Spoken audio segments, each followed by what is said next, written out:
Tout d'abord, merci beaucoup d'être là. Merci pour votre venue ce soir. Merci au Centre Photo d'accueillir ce format en 2 temps d'exposition, restitution menée par les étudiants et étudiantes des Beaux-Arts de Marseille autour de la photographie expérimentale, donc du livre de Marc Lenot, je fais exprès pour l'embêter, Marc Lenot. Donc Marc était avec nous tout l'après-midi pour réagir sur les projets qui avaient été produits par les étudiants. Et on a voulu prolonger ce temps de rencontre interne à l'école avec une petite conférence de ton travail actuel. Donc je vais revenir rapidement te présenter rapidement. Donc tu as fait tes études à l'école polytechnique et au MIT. Ensuite, tu as une carrière d'économiste et de consultant. Et donc en 2005, tu t'es réinventé critique d'art avec un blog désormais célèbre dédié à l'art contemporain qui s'appelle Lunettes Rouges et qui est publié par Le Monde. Suite à ça, tu as fait un master à l'EHESS, donc avec un projet de recherche sur le photographe tchèque Miroslav Tiechý. Voilà, j'ai appris, ça fait 5 minutes que je m'exerce, donc j'espère que j'ai bien prononcé. En 2016, tu soutiens une thèse sur la photographie expérimentale contemporaine sous la direction de Michel Poider. Cette thèse sur la photographie expérimentale a pu être publiée aux éditions Photosynthèse, un livre qui s'appelle Jouer contre les appareils, qui est sorti en 2017. Et donc ça a été ta rencontre, si je ne me trompe pas, avec Hélène Flusser. Et donc tu as poursuivi ton enquête sur la pensée de ce philosophe. Et donc tu vas nous parler de ça aujourd'hui en détail. Et voilà, je te laisse la parole. Merci de l'invitation, Lia, merci au CPM. Merci à vous d'être venus. Merci à ceux que j'ai vus tout à l'heure qui présentaient leur projet, sur qui j'ai vu des choses plus ou moins intelligentes. En tout cas, j'ai réagi. Donc moi je fais partie de ces gens un peu bizarres qui retournent à l'université à 60 ans et qui se remettent sur les bancs d'école et qui refont des séminaires, des papiers, une mémoire, une thèse, etc. Ce que j'ai beaucoup aimé. Et donc c'était une réinvention pour moi. Alors je vais vous parler un tout petit peu de mon travail sur la photographie expérimentale, mais pas énormément. Et je vais beaucoup vous parler de Flusser, pas énormément parce que beaucoup d'entre vous connaissent mon livre, beaucoup, etc. Donc ce que j'ai voulu faire à ce moment-là, c'était réfléchir à ce que ça veut dire photographie expérimentale. Qui, quand j'ai commencé en 2007, voilà, 2008, était un concept relativement inconnu, qu'on ne trouvait ni dans des encyclopédies, dans les dictionnaires. Le mot n'était pas là. Là, on parlait de la photographie en 1840, d'expérimentation, mais cette espèce de champ de gens qui font de l'expérimental, c'est pour savoir qu'on puisse définir vraiment ce que c'est, était quelque chose qui était relativement absent de la théorie. Et donc, Michel Poider, qui j'ai fait ma thèse, j'ai fait 2 mots, m'a suggéré ce thème-là, j'ai réfléchi, j'ai regardé, j'ai dit on va essayer, on va bien voir. Et donc, j'ai commencé à récupérer des gens qui, peut-être l'expérimental, ça cherche très bien ce que ça veut dire, et à accumuler ça, et avoir une masse de 100, 150 photographes. Qu'est-ce que j'en fais? Comment je vais faire ça? Comment je vais traiter ça? Comment je vais faire autre chose qu'une encyclopédie technique? Enfin, qu'est-ce que je peux raconter là-dessus? Comment est-ce que je peux mettre un peu de structure là-dedans? Et j'avoue qu'au bout d'un an, j'étais un peu désespéré. Qu'est-ce que je fais avec ça? J'ai 100, à l'époque j'avais pas 100, j'ai 70 ou 80 dossiers de photographes qui, à mon avis, font des choses un peu bizarres, mais différentes des autres, qui ne s'occupent pas seulement de représentation, mais comment je traite ça? Et, en plus grand de ça, un jour, le fait que Pompidou, je trouve un petit bouquin, qui coûtait 12 €, qui s'appelle Pour une philosophie de la photographie. Je ne l'ai pas ici, j'ai que la version anglaise ici, mais je vais montrer la version française tout à l'heure. Je ne connais pas ce mec-là, j'ai entendu son nom, je ne sais pas ce qu'il fait. 12 €, je l'achète, on verra bien. J'ai lu le truc, j'ai trouvé que c'était un regard sur la photo extrêmement différent de tout ce que j'avais lu jusqu'à présent. Et à la fin, Il dit les photographes expérimentaux en 2 points sont ceux qui ne respectent pas les règles. Je dis voilà, c'est exactement ça. La photographie, c'est un ensemble de règles, un ensemble de programmes qu'on doit respecter. Et il dit ce qu'on peut appeler photographes expérimentaux sont les gens qui jouent avec ces règles, qui ne les respectent pas. Je me suis dit voilà ma structure. C'était une ampoule qui s'est allumée, Eureka, moi j'ai compris. Donc, en gros, dans ce que je fais là, je ne vais pas passer des heures là-dessus, j'ai distingué, c'est des mots pour l'éditeur, j'ai distingué 4 types d'approches. Les gens qui ont des appareils, qui jouent avec leurs appareils, mais qui ne respectent pas les règles de la photographie. Mais avec un appareil, donc ils ne respectent pas les règles de lumière, les règles de temps, les règles de développement, les règles de tirage. Donc des gens qui sont dans le cadre de l'utilisation d'appareils photographiques, mais qui font des choses différentes de ce qui est prévu par le manuel de l'appareil photographique. J'ai ensuite fait une catégorie de gens qui se jouent des appareils, c'est-à-dire qui construisent leurs appareils eux-mêmes, comme Miroslav Tichy, comme dit Sylvia Léa, que vous connaissez peut-être, qui est une exposition à Pompidou en 2009, je crois, qui est mort en 2011, et qui construisait ses propres appareils avec des morceaux de bois, de goudron, des élastiques, des trucs. Enfin, il construisait lui-même des appareils. Il ne voulait pas utiliser l'appareil disponible sur le marché, il voulait construire une machine qui faisait des trucs absolument. Après, vous vous demandez comment ça marche, mais ça marche. J'ai pris une photo avec un d'entre eux, je peux dire que ça marche. Avec des... bon, à part ça, il photographiait des femmes dans la rue. Mais c'est l'autre aspect de son travail. Mais l'idée de construire son appareil, ou de déconstruire l'appareil, de le détruire, de le casser, de le modifier, de faire des choses sur la structure même de l'appareil photographique et de jouer avec, sur le 2e volume, donc il y en a plusieurs là-dedans. Des gens qui jouent sans appareil, donc qui oublient l'appareil lui-même et qui soit travaillent avec des sténopées, soit travaillent directement avec des photogrammes ou des choses similaires, donc ils travaillent directement avec la matière même photographique, ce que plusieurs d'entre vous ont fait ici. Comment est-ce qu'on peut faire de la photographie sans nécessairement se préoccuper de l'image qu'on va rendre, et donc le photographe est un excellent exemple de ça. Donc là aussi, on peut en parler pour relativement longtemps, mais je passe vite, comme vous connaissez déjà ça assez bien. Et finalement, ce que j'ai appelé de jouer l'appareil, c'est des gens des artistes qui questionnent le rôle même du photographe. On parlait tout à l'heure des gens qui font des photos au hasard. Donc c'est plus le photographe qui va viser, qui va regarder, mais c'est l'appareil tout seul qui va faire des choses. Et le photographe intervient après, en choisissant ce qu'il peut y avoir. Ou des photographes qui impliquent leur corps même dans l'acte photographique, soit comme obturateur, soit comme caméra. Donc la bouche, par exemple, plus le poing, on parlait tout à l'heure, c'est joli. Donc des gens, des photographes qui dénoncent le rôle même de ce qu'est le photographe. Un photographe, un appareil, un sujet. Ou Franco Baccaglio, on parlait tout à l'heure, qui met un photomaton à la Biennale de Venise et qui dit « photographiez-vous ». Qui est le photographe? Celui qui définit le processus, bien la personne dans le photomaton qui fait ça. Donc voilà les 4 grandes catégories dans lesquelles je suis entré. Et je peux vous en parler pendant des heures, mais je pense que c'est pas vraiment le but ici, mais je pense que vous connaissez un petit peu ça. Ce que je voulais quand même vous montrer comme ressource. Alors je vais continuer mon naviguer entre Internet et mon PowerPoint. Ce que je voulais montrer comme ressource, c'est ce site-là. Non pas parce qu'il est pas parce que c'est génial, mais parce que, comme dans le livre, il y a très peu de bibliographie, vous m'autorisez une page et demie, ou 2 pages, je ne sais pas quoi. Là, j'ai délibérément mis une bibliographie extrêmement complète sur tous les photographes avec qui j'ai travaillé, tous les... Donc il y en a une générale, il y en a une sur Flusser, il y en a une sur les artistes. Donc si vous vous intéressez à un artiste en particulier, on parlait avec vous, d'Ackroyd et d'Harvey, vous pouvez tout à fait aller là, et vous avez la bibliographie sur Ackroyd et Harvey, c'est le premier alphabétique, donc c'est plus rapide, mais voilà les...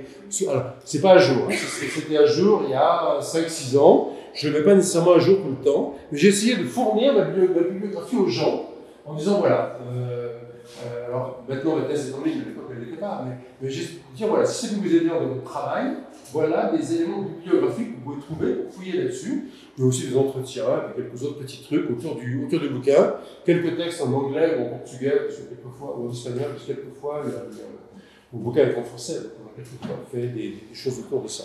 Donc ça, c'est plus une ressource, si vous voulez fouiller un peu plus soit des choses générales, parce qu'avant il y a une biographie, générale avec plein de bouquins de théorie, des choses comme ça, mais qui une fois de plus ne sont pas très récents. Je ne mets pas tout en... Je me tiens pas ça un jour de manière systématique, je fais tout de temps en temps. Donc là, vous avez une dizaine de bouquins sur la théorie photographique, si ça peut vous intéresser. Alors je reviens maintenant à ce dont je voulais principalement vous parler, mais je suis tout à fait prêt tout à l'heure à discuter davantage avec vous le travail lui-même de recherche sur la photo expérimentale. Et je reviens à ce dont je voulais vous parler. Si on ne tire pas. Voilà. Qui est plutôt Flusser. Alors, Flusser est né en 1920, en 1991. Flusser est un juif de Prague, germanophone. Il est parti de Prague en 1939, juste avant que il a fini à Auschwitz. Et il est parti au Brésil en 1940. Il a vécu au Brésil de 40 à 72. Après, il a vécu en Italie, un petit peu. Après, il a vécu en France. Et je suis revenu tout à l'heure sur la période française.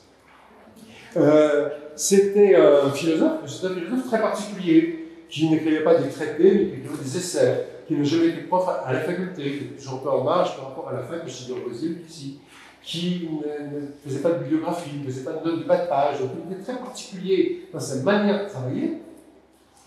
Et il était aussi dans ses intérêts qui sont relativement larges. Alors, on dit philosophe de la communication, il a fait plein d'autres choses par ailleurs, il a travaillé sur l'histoire, il a travaillé sur l'écriture, extrêmement divers. On va revenir un petit peu, je vais des ressources tout à l'heure aussi, pour chercher un petit peu ce qu'il peut y avoir derrière. Et donc le bouquin qui moi m'a déclenché, c'est celui-ci. Ça c'est la vieille édition. Donc couverture, il y a une photographie de Patrick Bailly-Mastrovan, que vous savez peut-être, les photographes expérimentaux français. Ça s'appelle le Gémel, cette photographie-là. Et en deux mots, dans ce livre-là, et d'autres ensuite, alors, le livre suivant s'appelle Dans l'univers des images techniques, et on est en train de travailler dessus, et si tout va bien, fin de l'année prochaine, il sera au presse de l'air en français. Il n'est pas en français, il est en allemand et en portugais actuellement, et traduit en anglais, il est écrit en allemand et en portugais. Quelqu'un qui veut le traduire actuellement, Emmanuel Lalois travaille dessus, donc il y a le livre suivant, on avance. Et donc dans ce livre-là, en deux mots, je passe relativement vite là-dessus encore, Flusser dit d'abord, et il prend la photographie comme un exemple, il dit la photographie est un appareil, un apparatus, c'est un ensemble de règles, un ensemble de programmes, c'est quelque chose qui contraint votre vision du monde et votre regard, qui est défini comme ça. Et dans cet ensemble dans cet apparatus, il y a un ensemble de programmes qui doivent être respectés, doivent être obéis. Pour faire une photo, il faut faire ça et ça. Ces programmes-là de l'apparatus, on va dire technique de la photographie, sont eux-mêmes programmés par l'apparatus industriel qui produit les appareils photo, qui lui-même est programmé par un apparatus économique et social. Et donc, à l'intérieur, je passe un peu plus là-dessus, à l'intérieur de ce dispositif photographique qui implique un certain nombre de règles, sur un photographe, un appareil, un sujet, sur la manière de photographier et tout ça. Les photographes sont des fonctionnaires, c'est-à-dire qu'ils travaillent en fonction de ces règles-là, ils travaillent au service de ces règles-là, et quelles que soient les photographies qu'ils font, comme ces photographies respectent les règles, ces photographies n'apportent que peu d'informations. C'est-à-dire qu'elles ne changent pas le monde. Elles le décrivent, elles le montrent, mais, dit-il, elles ne le changent pas. Et donc, tous les photographes travaillent à l'intérieur de ce cadre-là. Et comme je vous le disais tout à l'heure, dans les dernières pages du bouquin, Flusser dit, excepté quelques rares photographes qui, eux, ne respectent pas les règles et qui les cassent, et qu'on pourrait appeler photographes expérimentaux. Et à partir de cette démarche-là, Flusser l'a défini d'abord pour la photographie, après il a défini comme un peu une vision du monde. L'ensemble du monde est géré par cette notion de dispositif, d'apparatus, de programme, et ce que nous faisons, c'est fonctionner à l'intérieur de ces programmes-là, et c'est seulement en les brisant, en les détournant, en les contournant, en jouant avec eux, qu'on peut arriver à une certaine forme de liberté. Donc voilà, une fois de plus, très très rapidement, ce qui moi m'a inspiré quand j'ai commencé à travailler sur ma thèse. Donc voilà une vision du monde qui est un petit peu différente de la vision de la photographie que je trouve ailleurs. Je trouve chez Cartier-Bresson, chez Zontag, c'est un peu différent. Et donc, il y a un regard extérieur sur ce qu'est la photographie qui n'est plus perçu comme étant un outil de représentation du monde et donc une discussion comme dans 99% des écrits sur la photo, sur comment est-ce que la photo représente le monde et qu'est-ce qu'elle dit du monde, mais qu'il y a une réflexion sur son essence même. Et ça, c'est relativement nouveau. Je ne sais pas quel est le seul, d'autres gens qui font ça à Elkins, par exemple, mais c'est quand même relativement nouveau par rapport à ce qui existait. Il a écrit ce livre-là en 83, la première édition. Il est en français en 95, 96, je ne sais plus. Mais la première édition est en allemand, en 83. Et donc à ce moment-là, c'est quand même quelque chose d'assez différent, d'assez novateur par rapport à ce qu'on voit. Alors, Flusser est quelqu'un qui donc, a vécu au Brésil, a vécu en Italie, a vécu en France, écrivait en 4 langues, écrivait en portugais, en allemand, en anglais, en français, réécrivait ses textes dans d'autres langues.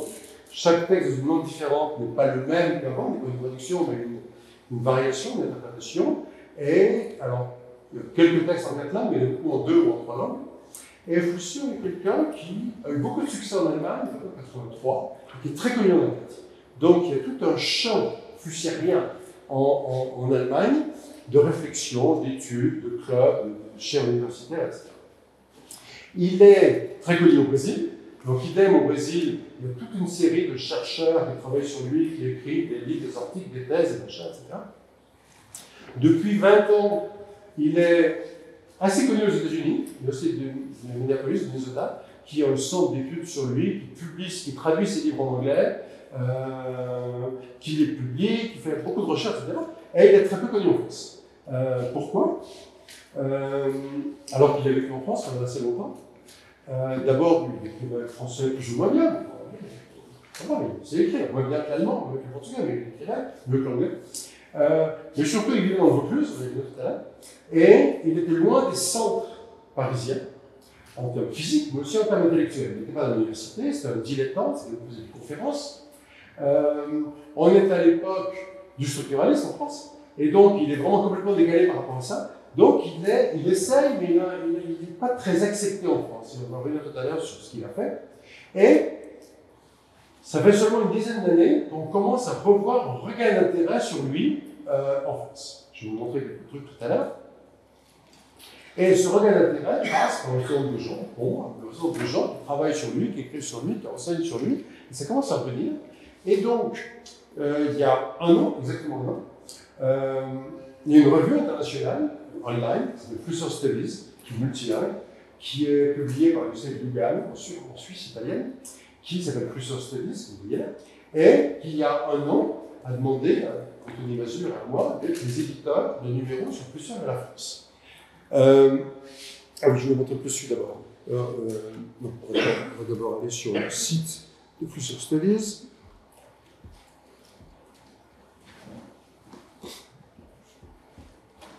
Donc on a sorti en juillet dernier ce numéro, qui est essentiellement en français mais pas uniquement, où on a sorti un certain nombre de textes sur Flusser, de Flusser, en termes. Alors, bon, d'abord un hommage à Louis Beck dont on va reparler tout à l'heure. Je vous parlerai de Louis Beck dans un petit moment. Ensuite, des textes de Flusser en français qu'elle a retraduits. Ensuite, d'autres amis français de Flusser, Fred Forrest, Henri Fischer, des gens comme ça, Bram Mollès. Ensuite, qu'est-ce que Flusser a fait en France? Les textes qu'il a écrits, qu'est-ce qu'il a fait, comment il a vécu, qu'est-ce qu'il a essayé de faire, sa première interview, son premier... Ensuite, publié en France, comment est-ce qu'il essayait de publier en France, qu'est-ce que ça donnait et comment est-ce qu'il est plus ou moins arrivé, avec son éditeur, avec des bouquins qui sortent à ce moment-là, dont on parle, etc. Ensuite, sur lui, un certain nombre de textes de philosophes, on va dire Pierre Daméui qui est plus sur lui, Yves Citon, Martin Schneebeder qui est en anglais, mais sur lui et la French Theory, Jean-Louis Poitvin qui a écrit sur lui, Anthony Mazur avec Victor Petit. Et enfin, comme tout ça n'est pas philosophique, je ne suis pas philosophe, j'ai un peu insisté pour que par ailleurs, on ait aussi une dimension un petit peu photographique. Et donc, on a fait deux choses. D'une part, je vous le remontrerai à l'écran, Flusser a écrit sur une douzaine de photographes, des textes spécifiques sur les photographes. sur Franco Berta beaucoup, par exemple, sur Milan Paul beaucoup, d'autres moins. Et donc, le seul photographe français sur qui il écrit, c'est Bernard Plessu. Alors Bernard, je ne l'ai pas rencontré, mais Flusser a mis une exposition de Bernard Plessu à Pompidou et a écrit un texte sur lui, sur le je vais vous montrer à l'écran, dans une revue allemande, qui reprend une photographie sur le net et le flou sur la distance, sur le flou devant et le net derrière, ça veut dire une mesure du monde. Donc ça, c'était un truc qu'on a repris, que j'ai traduit en français et qu'on a repris. Et puis après, ce qu'on a voulu faire, ça a été d'inviter des photographes français ou de la scène française en leur disant, bon, Flusser, qu'est-ce que c'est pour vous? Donc, au final, on a eu 8, je crois que c'était 8, je ne sais plus, dont Driss, qui est par là, donc Driss Arroussi, qui est quelque part par là, qui a écrit un texte. Voilà comment moi j'ai découvert Flusser, voilà comment moi ça m'a impressionné, ça m'a influencé en tout cas, et voilà pourquoi, sur mon travail, ça a été une influence importante. Donc, parmi les photographes, il y a Isabelle Lemine, Lionel Bayol-Témine, Julien Abrinski, Driss Arroussi, Moustapha Zeroual, Denis Bernard et Jean-Baptiste Perron. Je n'oublie pas. Donc chacun a écrit un petit texte sur Flusser, certains plus personnels, d'autres plus théoriques, sur. À la fin, on a mis une photo de chacun d'eux sur qu'est-ce que Flusser a. Et Laure Thibault. C'est vrai que j'ai oublié. Laure Thibault, qui garde les autres. Donc Donc, chacun d'eux a dit voilà l'influence que ça a eu sur moi, qui me paraissait un truc important à faire là-dedans. Donc, ça, on l'a lancé, ça, on l'a fait il y a 1 an. Et donc, ça a amené un certain. Ça a amené un certain intérêt. Alors ici, vous voyez, mais rapidement, évidemment, le texte sur Plessu en anglais et en allemand, alors une urbaine photographique, il est à ce moment-là. Et ça a amené un certain degré d'intérêt un peu plus. Voilà. La première thèse en français sur Flusser a été soutenue en septembre 2020. Septembre 2020, la première fois, j'ai jamais eu de thèse de doctorat sur Flusser. La première en français, à ce moment-là, alors qu'il y a une dizaine de thèses en allemand, en anglais, en portugais. Tout ce truc commence à démarrer un petit peu. Et donc, dans la foulée, on a fait, on est en train de faire, mais c'est pas fini, un site de Flusser France, on va y aller, je vous montre juste la page, qui va reprendre tous les textes de Flusser ou sur Flusser en français. Alors, je vais vous le montrer, on va aller directement sur le texte, sur le site maintenant.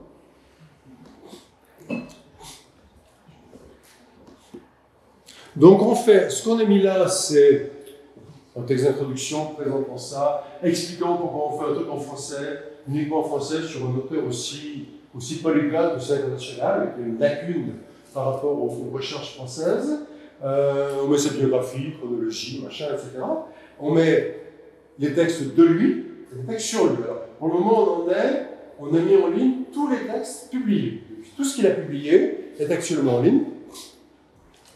Donc ici, alors, soit il y a le texte intégral, soit dans le cas des livres qui sont encore dans le commerce, il y a un chapitre. Mais les anciens livres qui sont épuisés, il y a le texte intégral, et les articles, évidemment, le texte intégral. Donc ici, par exemple, vous avez. C'est un site qui n'est pas très rapide, il est hébergé par Paris 8, et les serveurs de Paris 8 ne sont pas très très rapides. Voilà. Donc ici, vous avez le texte intégral de ce bouquin qu'il a fait en 73. Le texte, ce bouquin en 74, celui-ci en 78, celui-ci alors en 93, philosophie de la photographie est encore dans le commerce, pas encore disponible, donc il y a juste un chapitre. Sans tout ça, on a négocié avec les éditeurs. Chose et non-chose, les gestes encore dans le commerce, donc on a juste mis un chapitre. Philosophie du design, pareil. Nature et culture, pareil. Sélection des médias, pareil.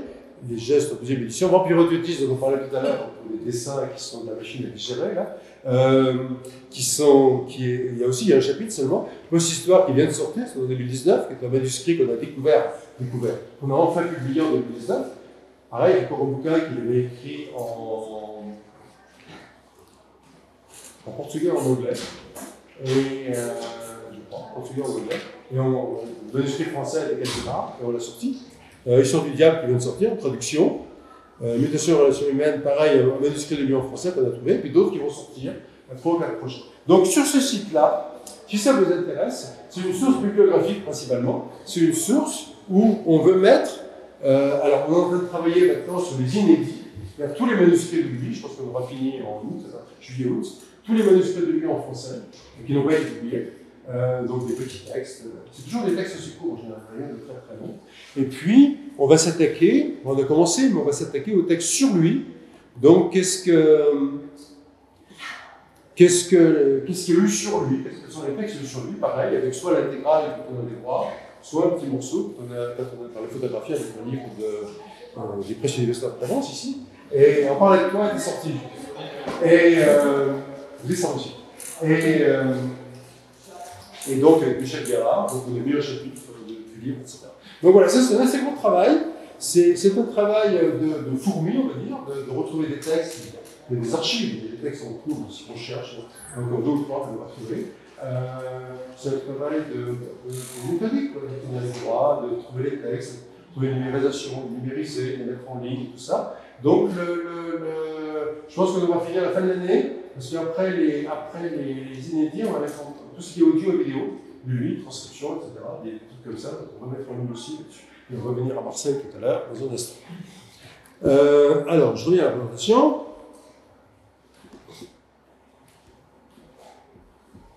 Donc ça c'est le site. Alors maintenant, je voulais faire un truc un peu plus local, c'est-à-dire voir quelles sont les rapports Flusser avec la Provence. Flusser arrive en France, il arrive en Europe en 72, il est publié en 72, il vit quelque temps dans la partie germanophone de l'Italie. Après, il vient ici en 75, au pied du Luberon, qui s'appelle Fonchaux-Pépindec, dans le Luberon. Il vient parce qu'il est ami avec Louis Beck, je vais en parler un petit peu, qui habite dans le coin. Puis Louis Beck déménage à Sorgues, et donc Flusser déménage aussi, il vit à Robion. Robion, c'est tout près de Cavaillon. Et donc il vit à Robion de 81 à 91. Dès les dernières années de sa vie, il vit là. Il voyage beaucoup, il voyage chez mes parents, il est fait sur l'Allemagne, mais il vit là, c'est sa maison. Et la semaine prochaine, la semaine d'après, on fête son 100e anniversaire. 100e anniversaire, mais il est né en 1920. Lui, sauf qu'en 1900, il y avait le Covid, 1921, il y avait le Covid, donc on le fête en 1922. Donc vous êtes les bienvenus le 12 mai, à Robion, où on fait une fête, donc écrivez-moi, pour se donner les coordonnées, on fait une fête pour les 100 ans de Flusser, avec des présentations, des machins, mais ce sera aussi relativement festif, ça ne sera pas trop académique. Le reste de la semaine sera davantage académique, c'est organisé par des Allemands, un séminaire un peu sérieux, mais le 12 mai, on fera un peu des trucs. Si Flusser vous intéresse, venez rencontrer plein de Flusseriens, et en plus on fera la fête. Donc il vient à Robion jusqu'à sa mort, Flusser mort en 91, avec son voiture entre Prague et l'Allemagne, il a 71 ans, et sa femme est musée, et il a 25 sous, et voilà. Et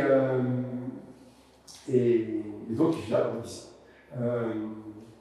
À partir de 83-84, la France l'intéresse beaucoup moins. Il y a du succès en Allemagne, il y a 4 succès en France. Je dis, bon, maintenant je mets mon énergie sur l'Allemagne, et donc il ne veut pas vivre en Allemagne. L'Allemagne, c'est à la fois sa langue maternelle, et puis la langue des gens qui ont tué ses familles. C'est des familles, il est toujours très ambivalent par rapport à l'Allemagne, mais il a un très bon éditeur là-bas, et ça bouge, ça avance, etc. Donc il passe beaucoup de temps en Allemagne, dans les pays germanophones, en Autriche, en Suisse, mais il veut rester en France, dans la Provence, il est bien, etc. Il a pas mal d'amitié, de liens ici, alors que j'ai mis 4 ou 5 ans ici. Louis Beck, qui est mort il y a 3 ans, je crois. Louis Beck était par ailleurs inspecteur général de l'enseignement artistique au ministère. Mais indépendamment de ça, c'est aussi un artiste qui a travaillé par des choses sur, on va appeler ça le bio-art, pour simplifier. D'où Vampirocratis, on peut parler, le vampire des profondeurs, Beck a fait des dessins là-dessus, etc. Et Beck et Flusser ont été des très bons amis. C'est probablement la seule, ou les 2 seules amitiés de Flusser qui ont duré toute sa vie. Flusser avait un caractère de cochon, il se brouillait assez facilement dans sa vie, mais avec Beck, c'est jamais brouillé. Il se brouillait tous les samedis quand il était là, et il parlait. Donc Louis Beck était quelqu'un, en termes humains et en termes intellectuels, très important pour Flusser. Jean Digne était, alors j'ai oublié, mais il était responsable de la culture à Marseille. Exactement pourquoi je ne saurais pas vous dire. Après, il avait logé à l'Institut français de Naples, sur des conférences. Il vit encore, mais il n'est plus avec nous. Et donc, Jean Rouille était professeur à l'université d'Aix. Et il y a pas mal d'élèves flusseurs dans ses publications, ses traductions, ses textes en français, etc. Et puis encore. Marc Partouche, c'est peut-être qui a dirigé l'ENSA, les ordres déclaratifs. Était assez proche de Flusseur aussi. Il y a pas mal de manuscrits de Flusseur, je ne parle pas tout à l'heure, les manuscrits qui sont sortis. L'avait invité à Avignon, et toujours actif, toujours peu autour de lui, etc. Et le dernier, c'est Alain Desvins, qui est mort il y a 2 ans, 3 ans, qui était le directeur de l'école d'art, et qui également a accueilli Flusseur à l'école d'art. Il voulait publier son bouquin, mais l'école n'avait aucune capacité de diffusion, donc ça ne s'est pas fait. Flusseur a fait des conférences à Arles, les publié, etc. Donc il avait quand même un réseau d'amis locaux, d'amis et de contacts locaux relativement fort. Il était relativement bien intégré dans la région. Et je vais vous montrer les 4 ou 5 villes où il a travaillé. Alors à Arles, il a participé aux rencontres de la photo dès 1975, très tôt, il est juste arrivé. Et il a été émerveillé par la réception qu'il a reçue. Donc il a présenté ce qu'il appelle le geste du photographe, à une conférence où il y avait Jean Clair et d'autres. Et c'était un journaux, c'était un très grand succès sur le geste, c'est un peu ce qui a démarré sa réflexion pour son bouquin. Et en 1984, Desvins l'a invité à faire des conférences à l'école de la photo à Arles. Il a fait 4 conférences. La revue d'art, la France, a publié 2 déjà, il y aura 2 autres, j'espère. Et il a fait 4 conférences sur la photographie, la production, la diffusion. Il a fait 4 conférences de lui sur la photographie, à ce moment-là. Donc il était proche de Desvins, il avait découvert aux États-Unis, il était avant, il doit ses livres aux États-Unis. Et donc il avait une assez grande proximité. À Avignon, il a donné à plusieurs reprises des conférences. En 1984, Marc Partouche était le commissaire, Marc Partouche et Louis Beck étaient le commissaire d'une commission qui s'appelle le vivant à l'artificiel, c'est un sujet qui intéresse beaucoup Flusseur. Donc il a écrit pour le catalogue, pour les catalogues, il fait des textes, des conférences, etc. À Marseille, il a intervenu comme enseignant, il avait fait des cours, en 1973 et 1987. Et en particulier, il a fait un cours de théorie de communication à l'école des Beaux-Arts de Marseille, que je vais vous montrer tout de suite.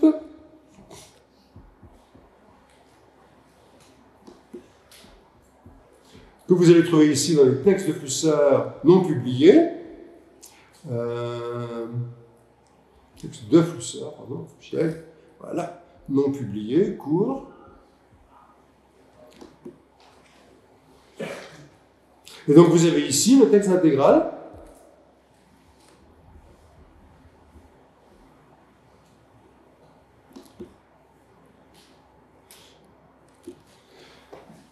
Donc vous avez ici le texte de sa conférence à Marseille.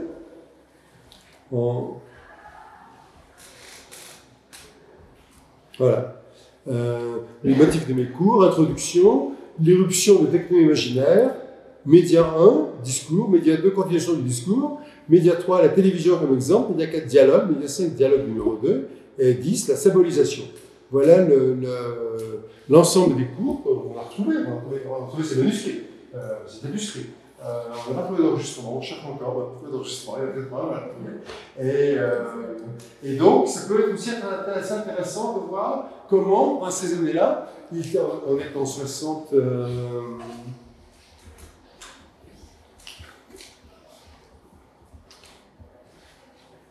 Où est la date 77. On est en 77, et il est intéressant de voir comment, à ce moment-là, quelqu'un qui, d'après ce que des gens que moi je connais, des étudiants à ce moment-là ici, trouvaient extrêmement dérangeants, extrêmement différents, tous en tête sur les appareils, comment ces cours ont été. De la même manière, il a fait des cours à Aix-en-Provence, que vous trouvez ici, ou par contre là, on a les VHS, donc j'essaie de récupérer les VHS et de voir si on peut transférer sur DVD, sur DVD, faire une transcription, on va voir ça aussi, on va mettre ici. Mais là, en tout cas, il y a des textes, des tapisseries du cours, en 75, 67, non, ça c'est au Théâtre du Centre. Pardon. Après, il y a les cours à Arles, et puis il y a une conférence, il y a des conférences à Arles, à Aix aussi, à ce moment-là. Donc il a une activité relativement importante dans les écoles ici. Donc voilà, les cours au théâtre des centres d'excellence sont en ligne. les 19 conférences sur le thème comment notre crise existentielle se manifeste, qui ne sont pas encore en ligne, on va mettre, etc. Et donc on va essayer de mettre tout ça en ligne, de finir. Et à Toulon, pour rester dans la région, en 88, c'est le dernier truc dans la région, il a invité une conférence sur le corps et la photo, par Soulage, et François Soulage. Et donc il participe à ça, et, ça aussi c'est en ligne, tout ça est pas. Donc on voilà un petit peu son implication locale dans la région, des différentes villes, qui étaient dans la région était le plus active. À Paris, il y avait des trucs à Paris, mais la région était le plus active, c'est quand même été ici. Ça, c'était, je vais mettre vraiment, c'est pour montrer un peu le regain d'intérêt francophone pour Flusser. Donc, c'est les publications de Flusser en français, les livres en bleu, les chapitres de livres en marron, les articles en gris. Donc, 200 vivants, il y en a pas mal. Après, il y a eu une grande période de vide, puis ça a recommencé il y a une dizaine d'années, la décennie 2010, et puis là, en 3 ans, voilà où on en est, plus les projets qu'il peut y avoir, donc, on a clairement un sentiment de quelque chose qui bouge de nouveau un petit peu dans les livres français. Et je voulais vous montrer les livres de lui qui existent en français. Donc certains sont épuisés, mais s'ils sont épuisés, ils sont sur le site. Et s'ils ne sont pas épuisés, vous pouvez les acheter. Donc, philosophie de la photographie, c'est pas épuisé. Geste, ça l'est pas. Design, ça l'est pas. Nature et tous ceux qui sont pas là sont disponibles actuellement sur le marché. Avec les maisons d'édition qui s'appellent Circe, Atelier 4. Et les autres sont relativement dispersés en termes d'éditeurs. Les 3 premiers sont, à part philosophie de la photographie, les 1, 2, 3 et 5 sont introuvables. Geste pour moi. Voilà. Donc si vous avez envie d'explorer davantage, de lire davantage, de comprendre davantage, et là, comme vous le voyez dans les titres, on est très au-delà de la photographie, on parle de plein de choses. On parle de phénoménologie, on parle de bioart, on parle de communicologie, on parle d'histoire, on parle de choses extrêmement diverses qui montrent un peu la richesse de sa pensée. Mais en même temps, ce qui est très intéressant, c'est de voir la manière dont cette pensée s'articule dans des choses différentes. Oui, moi je ne suis pas philosophe. Il y a des trucs, très franchement, moi je ne comprends pas. Mais il y a d'autres que je comprends. Mais c'est assez intéressant. En phénoménologie, par exemple, dans Essai sur la nature et la culture, et dans Choses et non-choses, c'est des petits textes sur la chaise, le lit, les nuages, la canne, l'arbre, qui sont des petits textes de 5 pages, 10 pages, sont juste des. Il y a des phénoménologies, mais en même temps, sont de toute beauté dans leur conception, dans la manière dont ils mêlent le sensible à l'intellectuel, qui sont vraiment très très bien. Voilà. Voilà un peu ce que je voulais vous raconter sur moi et sur Flusser. C'est relativement décousu, je vais bien répondre à toutes vos questions. Juste 2 choses que je voulais dire avant de terminer. La première, donc, c'est si ça vous intéresse, mais le site ne dit rien, je ne comprends pas le site, mais donc il y a le séminaire Flusser, donc le 12 mai, si vous voulez venir, écrivez-moi, c'est quelque part par là, lenom.marc@gmail.com, je vais dire un peu comment se retrouver, ce qui va se passer, etc. Mais on va faire un truc autour de lui. Et l'autre chose, plus photographique, celle-là, qui peut vous intéresser, qui n'est pas en rapport avec Flusser, mais en rapport avec la photographie expérimentale, il y a cet été la 3e édition du Festival de photographie expérimentale. Donc, qui se tient. On va mettre ça en anglais, ça peut être en espagnol, comme vous voulez, mais on va mettre ça en anglais. Non. Ou en catalan, si vous voulez, personne. Voilà. Donc, il y a un festival qui se tient du 19 au 24 juillet à Barcelone. C'est la 3e édition, qui est essentiellement un festival de photographes. C'est-à-dire qu'il y a des photographes du monde entier, Australie, l'Amérique latine, les États-Unis, partout, et qui échangent sur des pratiques expérimentales. Donc c'est relativement pratique. Il y a beaucoup de workshops, beaucoup d'ateliers, on explore, tiens moi je fais ça comme ça, tiens moi je fais ça comme ça. Donc il y a un côté mal dans le révélateur, qui est relativement fort. Les gens qui changent beaucoup là-dessus. Et puis il y a un petit côté théorique, imaginez. Historique théorique, on parle par ailleurs. Il y a une revue de portefeuille, des trucs comme ça. Et c'est très sympa, c'est deux c'est un Argentin et une Italienne qui sont basés à Barcelone, qui organisent ça. Et le programme, Donc si ça vous intéresse, ça coûte pas très cher, ça coûte 100 €, je crois, un truc comme ça. C'est pas plus, je sais rien. C'est là, est-ce qu'il y a le programme? Il est là, je crois. Non.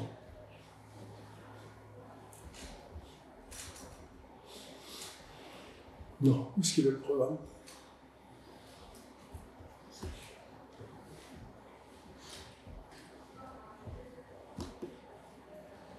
Peut-être qu'il n'est pas en ligne encore. Moi je l'ai, mais.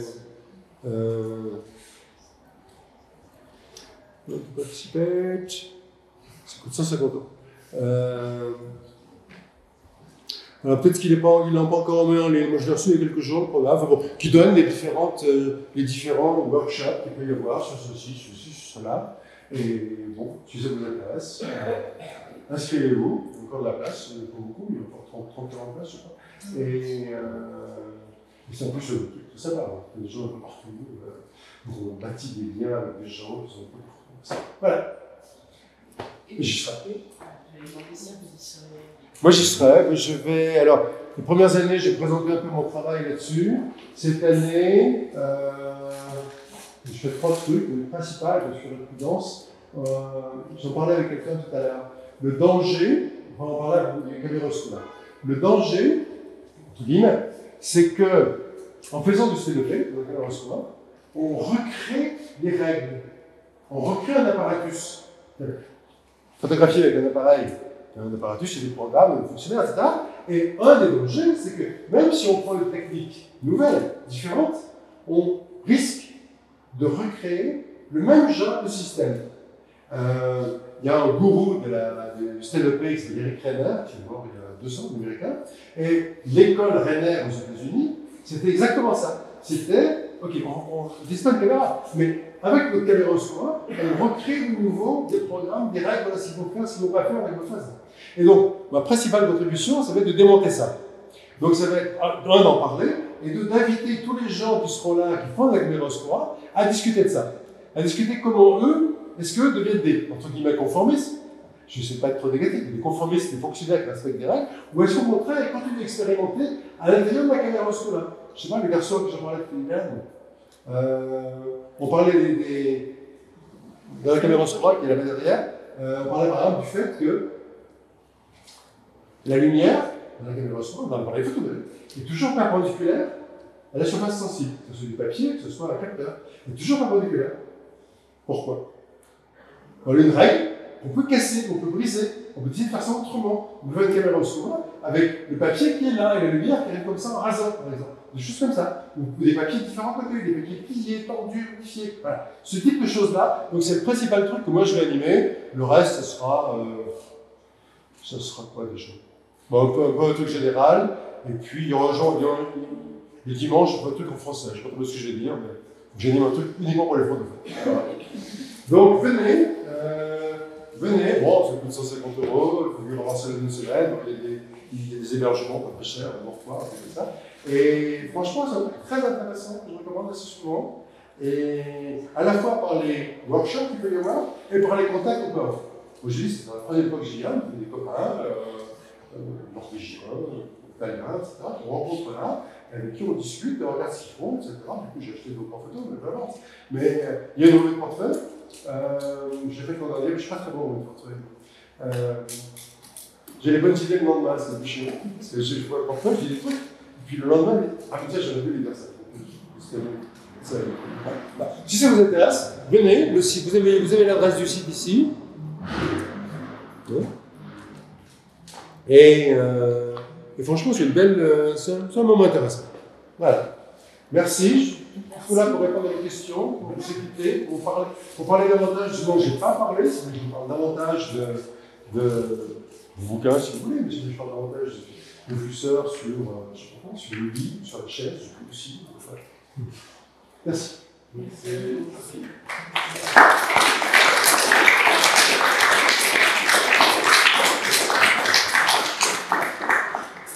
Est-ce qu'il y a des questions Moi j'en ai. Je me posais la question de quelle était par rapport à la période du Flusser en Provence, quelle est la spécificité de sa pensée à ce moment-là? Qu'est-ce qu'il travaille? et travaille de plus en plus sur la communication. La période phénoménologie, la période initiale au Brésil, et puis à son arrivée en France. Et à partir de 1975, il commence à s'intéresser de plus en plus à la communicologie, à comment est-ce qu'on peut structurer, comment est-ce qu'on peut réfléchir à la communication. La photographie est un prétexte, est un exemple, mais après il le décline dans plein d'autres médias, vidéo, la télévision, l'écriture. Comment est-ce qu'on structure la communication? Ça, c'est un des grands axes de travail. L'autre grand axe de travail, c'est l'histoire. Où il travaille dans sa réflexion et sur la communication et l'histoire. C'est-à-dire, en partant de la préhistoire, l'invention de l'écriture, les débuts des images, et l'invention des images techniques. Et pourquoi l'invention des images techniques, photographie et tout ce qui suit derrière, a changé les rapports historiques. D'où les bouquins post-histoire qui écrit à ce moment-là, etc. C'est les deux grands domaines sur lesquels il travaille à ce moment-là, sachant qu'il touche au bateau, il fait plein d'autres choses comme ça. Je suis sûr qu'il n'y a pas quelqu'un de... C'est pas Kant, c'est pas Emmanuel Kant. C'est pas quelqu'un qui a un plan et que tout est organisé et chacun de ses travaux, chacun de ses livres rentre dans une case du plan pour construire un édifice majeur. Je suis sûr qu'il y a quelqu'un qui a un esprit qui part tous azimuts, toutes directions, et donc quand tout l'intéresse, il part, et parfois un autre, les trucs se rejoignent, etc. C'est plus difficile à suivre quelquefois. Voilà. Mais ces principaux trucs, à partir de son arrivée en France, il y a la phénoménologie. Il y a encore des bouquins, mais c'est des traductions du portugais, c'est disparu, etc. Travaille un peu sur le design aussi. Mais principalement, c'est communicologie et post-histoire. C'est les deux grands trucs qui l'occupent jusqu'à la fin de sa vie. Et c'est à cette période-là qu'il fait cette vidéo avec Forest, dont tu peux peut-être parler. La vidéo avec Forest, c'est sur le geste. Il y a fait plusieurs vidéos avec Forest, mais Forest est quelqu'un qui n'a pas la dimension intellectuelle de Fusser. Et donc, les deux dialogues, l'un de manière plutôt pratique, l'autre de manière plutôt théorique, et ils se confrontent, et ils s'engueulent, ils se confrontent là-dessus, ils font ça comme ça. Et donc, alors il y a 3 projets avec Forest. Le plus connu, c'est les gestes du professeur, où Fusser parle et Forest filme, et l'intérêt, c'est bien sûr ce que Fusser dit, mais au-delà de ce que Fusser dit, c'est la manière dont il bouge, dont il parle, ses mains, son regard, son corps, ce qu'il fait, comment il le fait, etc. Et la manière dont Forest le filme, et à un moment il y a un miroir, Forest le filme, etc. Il y a une vidéo Rubin-Ego, qui est plutôt un inventaire d'un Rubin-Ego, Fusser et Restani, chacun décrit le Rubin-Ego. Il y a une vidéo d'hier, je crois, je ne sais pas dessus, dans une maison de retraite, où les résidents, où Forest veut donner des caméras aux résidents. On est dans 75, les caméras, c'est pas ce qu'on a maintenant. Et pour que les résidents se filment eux-mêmes, c'est un échec. Et Fusser discute de l'échec avec les résidents, et pourquoi, et comment, et qu'est-ce que c'est, comment on fait, etc. Je crois que c'est les 3 seules vidéos. Forest m'a dit il n'y a pas longtemps, il y en avait une autre, mais Forest, il est un peu compliqué à gérer. Mais je pense qu'on mettra toutes les vidéos sur le site. Mais le rapport Fusser-Forest est très intéressant parce que Fusser, par rapport à toute cette histoire de sociologie interrogative, etc., est assez distant. Il participe, mais il n'est pas complètement intégré là-dedans. Et donc, il y a cette espèce de tension entre Forest, Fischer et Fusser qui crée des étincelles qui parfois sont très créatives. Forest, il est encore, comme vous savez, il a 80 années, il est encore en train de travailler sur ses archives, il me dit tiens, j'ai trouvé ça. Donc, par exemple, en 1990, j'ai dit ça complètement, il y a eu une fête à Aix, à l'école d'Aix, pour le 70e anniversaire de Fusser. Alors, j'essaie de trouver des textes, des machins, des vidéos, je ne sais pas trouver, mais moi, je sais qu'il y avait des vieux, je sais qu'il était là, qu'est-ce qu'ils ont, voilà, j'ai fait ça. Mais il y a eu une vidéo, aussi. Il y a un problème d'archivage vidéo en France. Ouais, bon.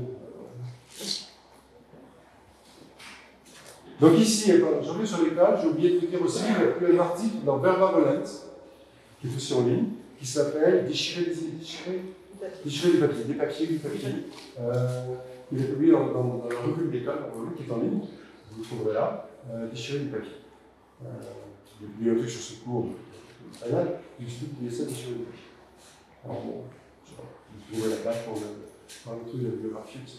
Et tu peux nous dire ce qu'il y a un peu dedans, dans ces textes, justement, quelques-uns qui sont particulièrement intéressants. Dans ces cours, c'est beaucoup sa théorie de la communication, qu'il expose, qu'il répète, qu'il refait, qu'il modifie à chaque fois, de intéressé par l'évolution de sa pensée. Mais il est toujours sur cette idée de voilà comment on communique, voilà ce que ça veut dire communiquer, voilà comment on communique, voilà quel apparatus on communique, voilà comment ça avance.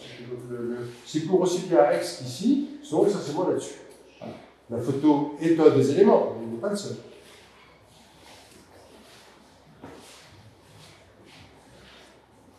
Tu peux nous parler peut-être de la manière dont, dans les Research Studies,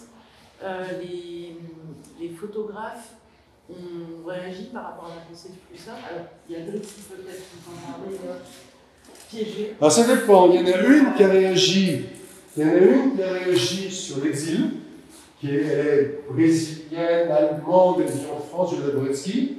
Donc, au lieu de faire un texte sur Flusser et la photographie, ce qui n'est pas grave, elle a réagi sur la dimension de l'exil chez Flusser. C'est très important. Flusser, juif de Prague, parti au Brésil, venu en Italie, venu en France, globalement en Allemagne. Voilà, la dimension de l'exil, il y a un bouquin là-dessus, sur l'histoire des migrants, etc. Donc Juliana a réagi là-dessus, les autres ont réagi sur Flusser et la photographie. Certains le connaissaient depuis longtemps, d'autres l'ont découvert au projet d'interview, comme mon travail. Brice, Flusser et toi? J'ai découvert en fait en 2006 ou 2007, j'étais au Beaux-Arts à Aix. Il y a un prof de philo qui s'appelle Jean-Christophe, qui est sur les vidéos au Beaux-Arts à Aix, m'a dit il collait des gens en fait, des dispositifs photographiques. Il m'a dit tu devrais lire Flusser. Et j'ai commencé à lire et c'est devenu un peu un bouquin de référence. C'était ça un peu le début, et dans le texte que j'ai écrit, c'est plutôt, je dis un peu comment j'ai découvert ce bouquin et comment, en fait, moi, comment j'ai pris les textes et comment j'ai utilisé ce qu'on a les textes pour mon travail artistique. Comment, en fait, c'est un support à la réflexion de l'artiste, de photographe que je suis. C'est un peu ça que je dis dans mon texte. Et le bouquin aussi qui est assez intéressant, que j'ai beaucoup aimé, c'est le bouquin sur le design de Flusser.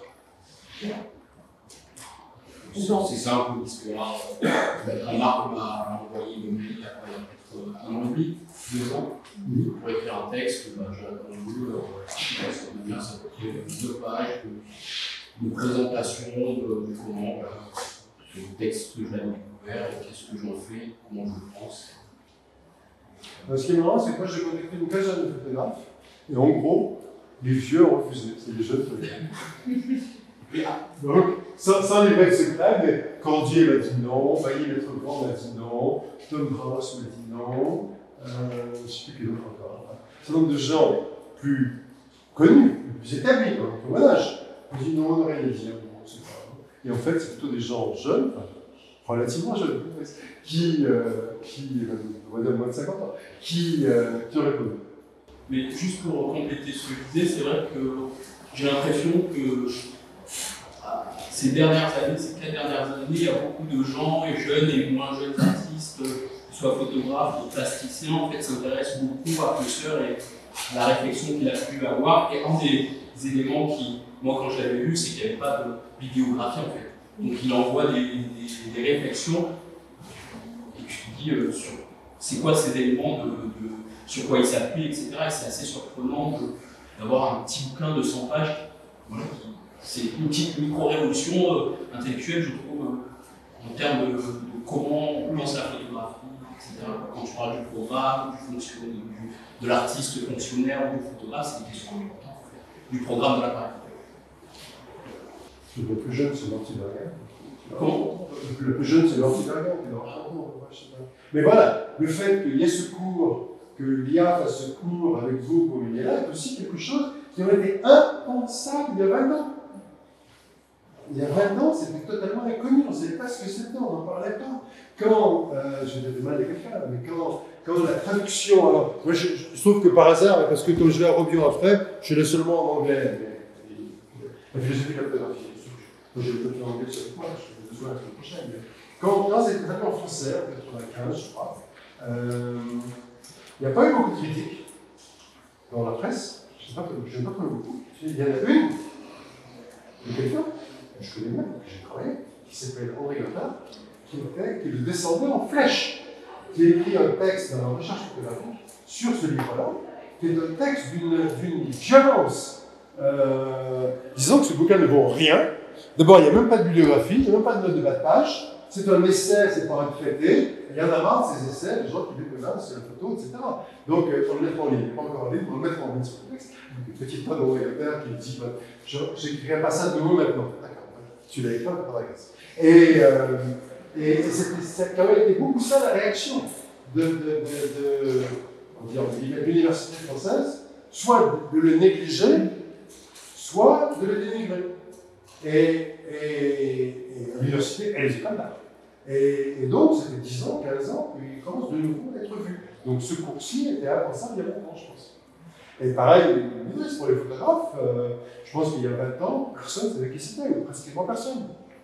Isabelle Neumann, parce qu'elle n'est pas allemande, mais elle a beaucoup de temps en Allemagne, donc elle a découvert l'Allemagne. Bah, pareil, je pense qu'il n'y a pas beaucoup de gens dans les photographes plus anciens qui le connaissaient à ce moment-là. Donc il y a aussi cette espèce de découverte, cette espèce d'excitation qu'il peut y avoir maintenant autour de ça, qui est partie en deuxième, mais qui peut être très intéressant. Est-ce que tu as une théorie, entre guillemets, de ce renouveau, enfin, pourquoi la pensée du curseur peut faire écho à des questions? J'essaie, je ne sais pas encore la tête. J'aimerais dire, je vois des événements qui sont passés. Mais pourquoi ça se passe? Comment tu relis ça à l'évolution du monde? J'aimerais bien, mais je n'ai pas d'idée géniale. Je voudrais bien qu'on ait un truc là-dessus, mais je n'ai pas d'idée géniale. J'aimerais bien d'avoir, si vous avez des idées, je ne sais pas, mais pourquoi ça démarre à ce moment-là? Pourquoi à ce moment-là? Qu'est-ce qui se passe dans le monde pour qu'à ce moment-là, on commence à s'intéresser à quelqu'un qui est relativement marginal, qui est relativement à côté? Qu'est-ce que ça implique comme interrogation sur le modèle, sur le système? En fait, on trouve enfin quelqu'un qui questionne le système photographique, ce qu'on n'a pas trouvé avant. Si tu regardes toute la littérature sur la photographie depuis 50 ans, tout passe, pratiquement 99,9% des textes passent par la photographie. C'est un appareil photo, mais c'est une représentation du monde. Un photographe, un appareil photo, une représentation du monde. Tous les textes sont là-dessus. Et c'est remarquable, c'est très intéressant. Thibault, les pouces. Je ne pense pas justement que c'est peut-être la révolution numérique des années 2000. Il y a la révolution numérique, tu vois. Je pense qu'un des éléments, c'est le numérique. Un des éléments, c'est le numérique. Deuxièmement, c'est la réaction contre le numérique. C'est le fait de se dire maintenant que le numérique est tellement développé, la photographie devient quelque chose de peut-être banal. Et donc, comment est-ce qu'on peut bâtir quelque chose de théorique pour débanaliser la photographie? C'est une intuition que j'ai, mais je n'ai pas de preuve de ça. Je sais pas. Oui, puis même qu'à ce moment-là, d'un coup, l'image, elle échappe presque à l'appareil photo, puisqu'elle devient circulante sur des supports. Alors, elle reste produite par un appareil photo, mais déjà, il n'y a plus les conditions habituelles de production de la photo. Et effectivement, il y a un manque terrible à ce moment-là. Parce qu'à part cette guerre qu'on observe entre Google, voilà, sur cette question de pour ou contre la photo numérique, Oui, ça dépasse, c'est ça. Je pense que c'est un des facteurs, je pense pas que ça va réfléchir. C'est un truc que j'ai réfléchi, je ne sais pas beaucoup travailler dessus, mais c'est un truc que j'aimerais écrire un jour. Voilà pourquoi ça démarrait à ce moment-là. Si vous lisez dans Feu sur Stélis des textes Jean-Louis Potvin, il parle un peu de ça aussi. Il parle un peu de comment la théorie française de la photo a été incapable d'accepter ça, et comment maintenant elle le fait. Il parle un petit peu de ça.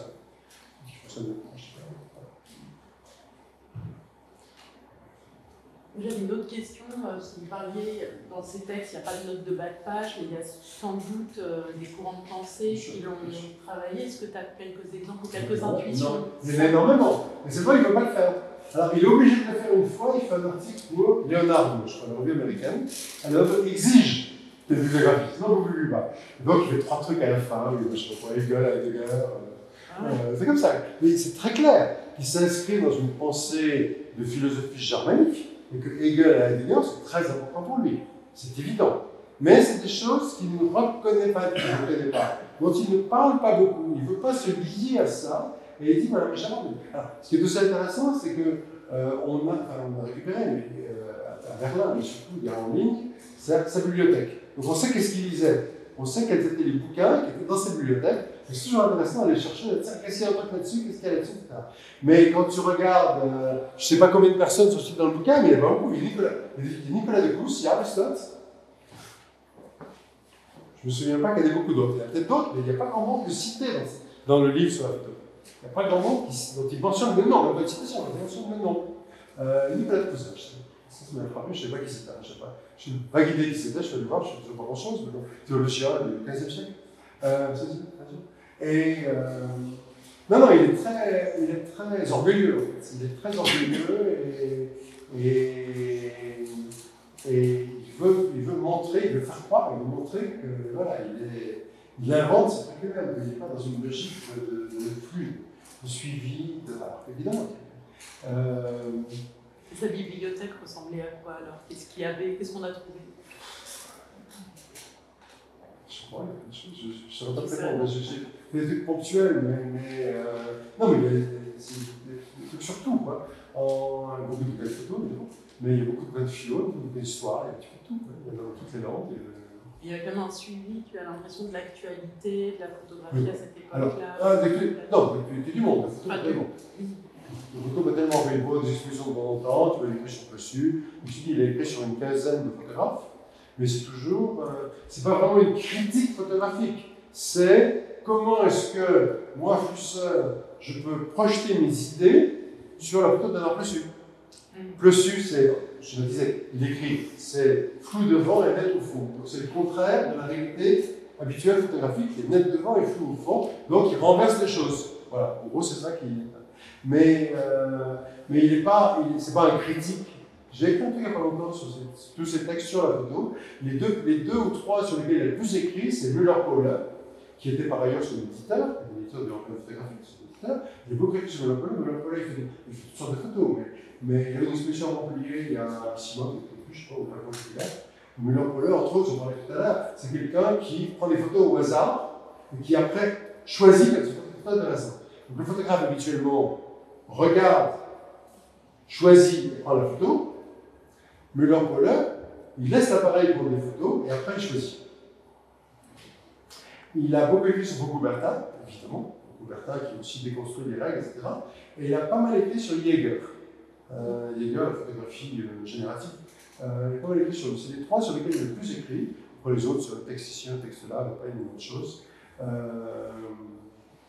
Et c'est pas un critique de photographie, c'est quelqu'un qui a décidé, si sur Müller-Paulin, sur Foucault-Bertin, sur ces petits textes, c'est quelqu'un qui a décidé qui les impose un peu sur le travail des photographes. Donc l'actualité photographique, non. L'actualité politique, pas mal sur la politique historique, sur le monde en général, sur ce qui se passe, qu'est-ce qui change, les pouvoirs, les juifs, donc il y a aussi sur le conflit israélo-palestinien, j'ai un petit texte là-dessus une fois, très antichiriste, assez antichiriste, et au Brésil, il y a des trucs. Alors, au Brésil, il n'était pas très à gauche. Au Brésil, c'était l'époque de la dictature, et il a fait quelques accommodations tout le long avec la dictature. Il a pris des missions, etc. Il est perçu au Brésil comme plutôt un diplomate. Et en France, il est perçu comme un politique. Il ne permet pas.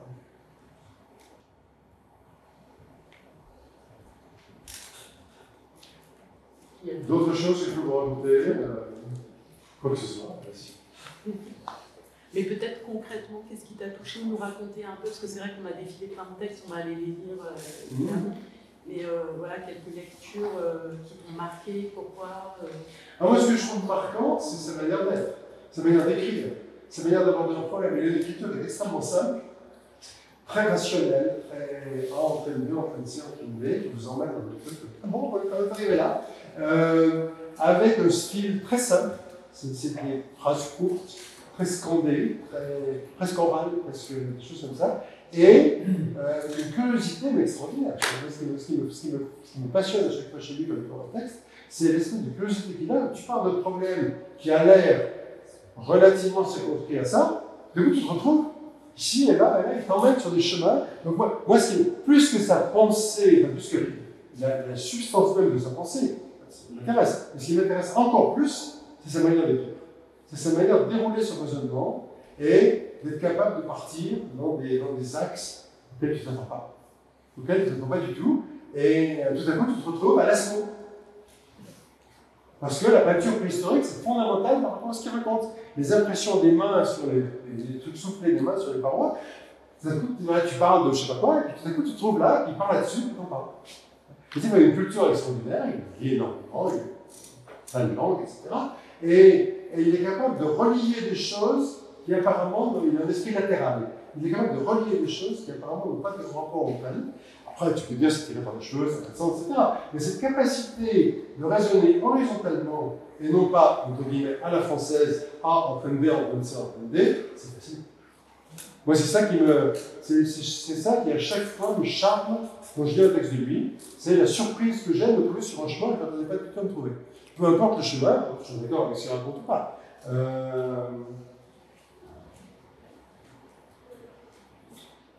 Lisez son texte, il n'est pas en ligne, il ne faut pas le mettre en ligne, son texte sur le lit.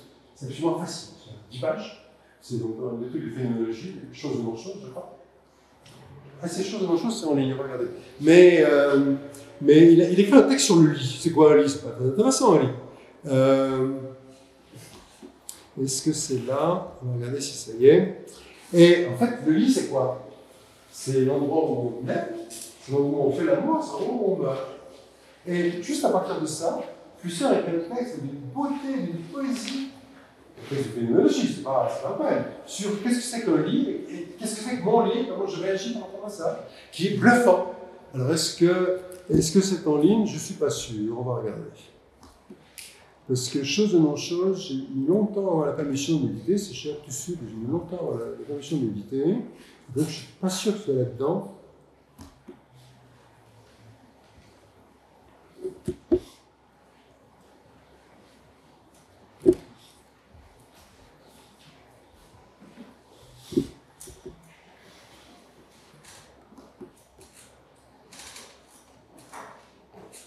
Est-ce que ça vient?